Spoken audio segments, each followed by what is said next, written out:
कर्नाटक विधानसभा चुनाव को लेकर तमाम पार्टियां तैयारियों में लगी हुई हैं और अब कांग्रेस की तरफ से 42 उम्मीदवारों की दूसरी लिस्ट जारी कर दी गई है। ये लिस्ट हम आपको दिखा रहे हैं। कुल मिलाकर अब तक 166 उम्मीदवारों की लिस्ट जारी कर दी गई है कर्नाटक विधानसभा चुनाव को लेकर। देखिए, अगर हम बात करें काका साहब पाटिल की, तो जिन्हें टिकट दिया गया, कई वो दिग्गज चेहरे जिन्हें मौका मिला है। देखिए, बी शिवम की बात करें, बेगूर से उन्हें टिकट दिया गया।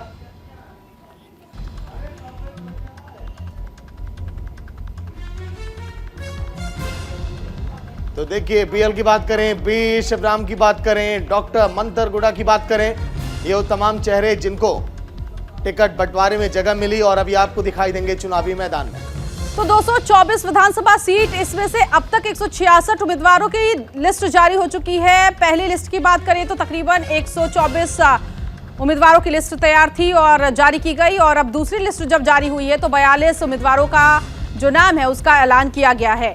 और अब ऐसे में आज देखिए, जिस तरह से जो तमाम तैयारियों के बीच परसों से लेकर जो बैठक चल रही थी और मंथन हुआ, भारी मंथन के बाद कहा जा सकता है इन उम्मीदवारों को चुनावी मैदान में सागर उतारा गया है।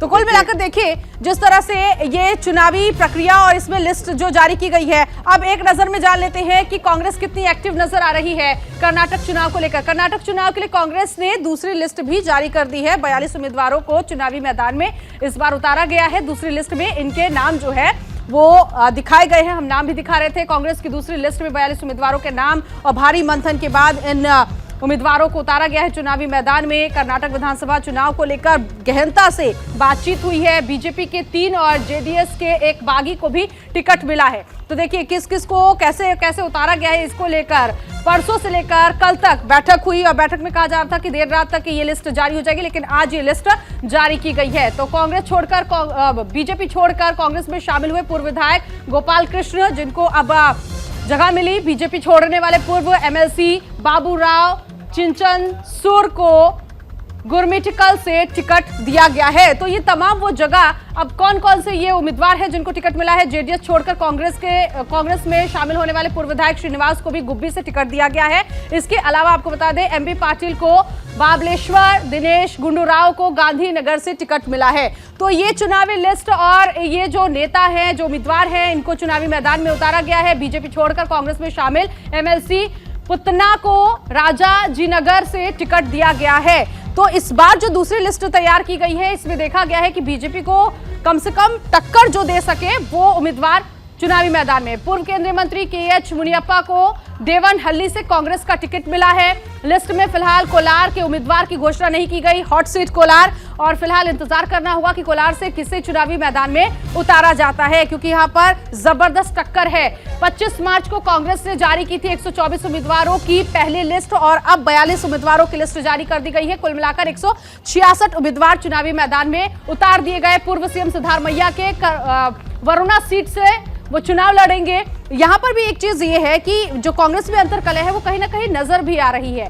अब ये खुलकर कैसे सामने आएगी, ये देखने वाली बात है, और चुनाव पर इसका असर होता है कि नहीं, ये भी होगा। प्रदेश अध्यक्ष डीके शिव कुमार कनकपुरा से चुनावी मैदान में उतरेंगे। तो कुल मिलाकर ये वो तमाम जो बड़े नेता हैं, इन तमाम बड़े नेताओं को चुनावी मैदान में उतारा गया है। तो चलिए, सहयोगी रवि सर्राफ लाइव जुड़ गए पूरी जानकारी के साथ। रवि, जिन उम्मीदवारों को मौका मिला है, टिकट दे रही है कांग्रेस, किस आधार पर टिकट ये दिए जा रहे हैं और पहले इनका प्रदर्शन कैसा रहा है? क्योंकि देखिए, बहुत सारी बैठकों के बाद टिकट का बंटवारा किया जा रहा है। रवि,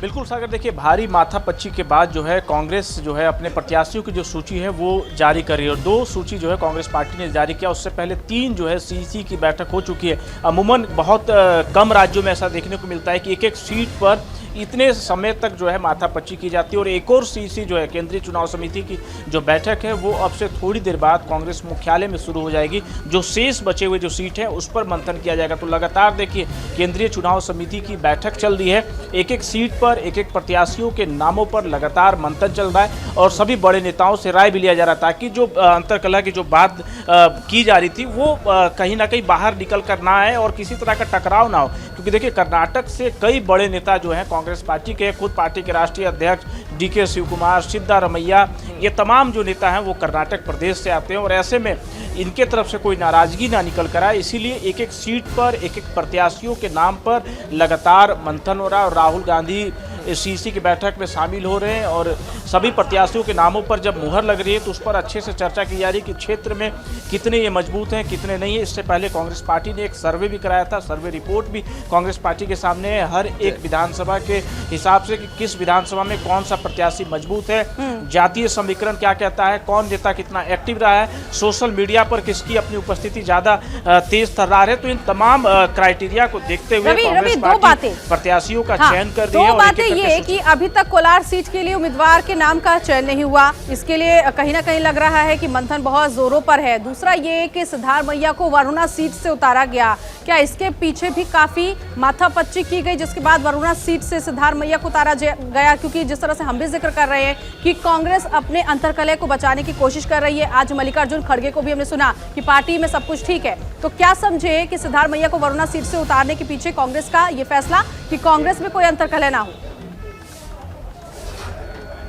देखिए, ये बात बिल्कुल स्पष्ट है और सही है कि वरुणा सीट से सिद्धारमैया चुनाव नहीं लड़ना चाहते थे, पर पार्टी के नेताओं का ये फैसला है और जो सर्वे रिपोर्ट आया है उसमें ये पाया गया है कि वरुणा सीट से अगर सिद्धारमैया चुनाव लड़ते हैं तो इसका असर जो है प्रदेश भर में पड़े। और आपको देखिए तस्वीरें दिखाते हैं, कैमरामैन को कहूँगा कि तस्वीरें आपको दिखाए। देखिए नेताओं का जो आने का जो सिलसिला है कांग्रेस मुख्यालय में वो शुरू हो चुका है और ये कहा जाए कि कुछ ही मिनटों के बाद यहाँ पर राहुल गांधी भी पहुँचेंगे। सीसी के जो सदस्य हैं वो कांग्रेस मुख्यालय पहुँच रहे हैं और बैठक जो है थोड़ी देर बाद शुरू हो जाएगी। तो एक बात जो हम चर्चा कर रहे थे उस बात पर आते हैं, एक एक सीट पर। और जहां तक सिद्धारमैया की बात कर लें या डीके शिवकुमार की बात करें, इन तमाम बड़े नेताओं के सीट पर सर्वे हो चुका है और फिर तय किया गया है कि आखिरकार इन नेताओं को कहां से लड़ाने पर ज़्यादा फायदा पूरे कर्नाटक में कांग्रेस पार्टी को मिल सकता है। इसी के तहत वरुणा से सिद्धारमैया को उतारा जा रहा है। डीके शिवकुमार अपनी सीट से चुनाव लड़ने वाले हैं और भी जो स्टार कैंपेनर हैं, जो बड़े नेता हैं, वो किस सीट से लड़ें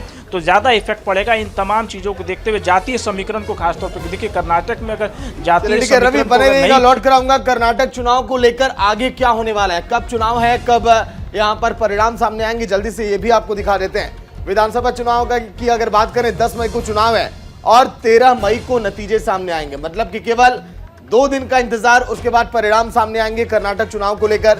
वहीं समीकरणों की बात करें तो कांग्रेस के पक्ष में इस समय बनते हुए हालांकि देखिए दिखाई भी दे रहा है। पिछले चुनाव में किसी को भी बहुमत नहीं मिला था और जेडीएस और कांग्रेस दो ये पार्टियां मिलकर सरकार बनाई थी। बाद में कुछ ही सालों के बाद तस्वीरें पलट गई, कांग्रेस सत्ता से बाहर चली गई। साल 2018 के विधानसभा चुनाव में बीजेपी ने 104 सीटें जीती थी, मतलब कि सबसे बड़ी पार्टी बीजेपी ही थी। वहीं कांग्रेस को 80 और जेडीएस को 37 सीटें मिली थी। इसके बाद दोनों पार्टियों ने मिलकर अपनी सरकार वहां पर बनाई थी, क्योंकि जादुई आंकड़ा 113 है कर्नाटक में, बहुमत के आंकड़े की बात हम कर रहे हैं। ऐसे में रवि लगातार अपडेट दे रहे हैं। रवि, पिछली बार तो देखिए बहुत बेहतर चुनाव के परिणाम सामने आए थे, किसी पार्टी को बहुमत नहीं मिला और किंगमेकर की भूमिका में दिखाई दी थी जेडीएस। इस बार भी दोनों पार्टियां इस कवायद में लगी होंगी, कैसे जेडीएस को साथ लेके चला जाए। रवि, बिल्कुल, देखिए जेडीएस को साथ में लेकर चला जाए और जेडीएस पर कैसे निशाना साधा जाए, इन दोनों चीज़ों पर जो है काम चल रहा है। क्योंकि जेडीएस का जो गढ़ माना जाता है 3 जिले, मांड्या, हासन और मैसूर, इन तीनों जिले में कांग्रेस पार्टी बहुत मजबूती से चुनाव लड़ने वाली है। मजबूत उम्मीदवारों को उतारा जा रहा है वहाँ पर और पार्टी के बड़े नेता इन 3 जिलों में, क्योंकि जेडीएस का पूरा ये गढ़ माना जाता है, तो इस गढ़ को तोड़ने के लिए पार्टी जो है वहाँ पर भी लगी हुई, ताकि जो एक बात कहा जाता है कि किंग मेकर की भूमिका में जेडीएस ना रह पाए या फिर जेडीएस अपनी मोनोपोली के तहत ये ना कह सके कि भाई चीफ मिनिस्टर का कैंडिडेट या चीफ मिनिस्टर जो है हमारी पार्टी का होना चाहिए। तो इसीलिए कांग्रेस पार्टी फोकस कर रही है इन 3 जिलों में भी ज़्यादा तेज, क्योंकि आपने देखा होगा कि मांड्या से सोनिया गांधी ने भारत जोड़ो यात्रा में ज्वाइन किया था, वहाँ से उन्होंने पदयात्रा किया था।